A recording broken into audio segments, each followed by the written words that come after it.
Saya menjelaskan tentang akidah agama saya di tengah komunitas umat Islam di dalam rumah ibadah saya, bahwa kemudian ada orang yang tersinggung dengan penjelasan saya.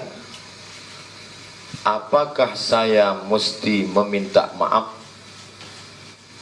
Mana kawan yang bertanya itu? Contoh, dalam Islam dikatakan,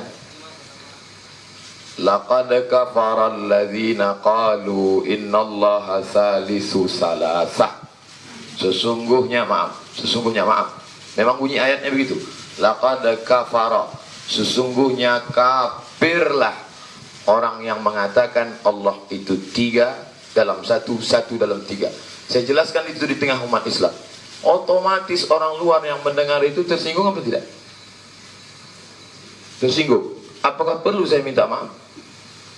Nah, udah tuh jawab. Nah, ajaran saya, kalau saya perlu minta maaf berarti ayat itu mesti dibuang. Na'udzubillah. Ayat Al-Quran. Saya di mana-mana menyampaikan ceramah, tak mungkin saya tanya orang satu-satu, matikan HP, matikan. Saya di mana-mana ceramah, HP orang hidup, orang merekam.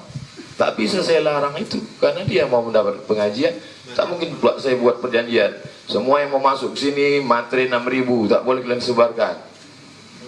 Jadi payah kali lah ceramah ini sekarang kalau gitu. Itu dua yang saya jawab. Silakan.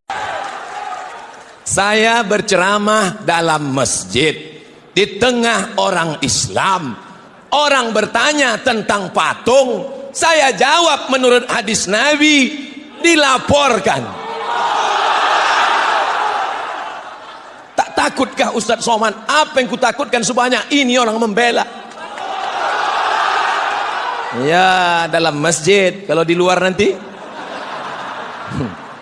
ngeri-ngeri sedap juga kurasa. Andai Abdul Somad hilang, andai Abdul Somad lenyap, andai Abdul Somad mati, 1000 Abdul Somad akan bangkit dari Sumatera Utara.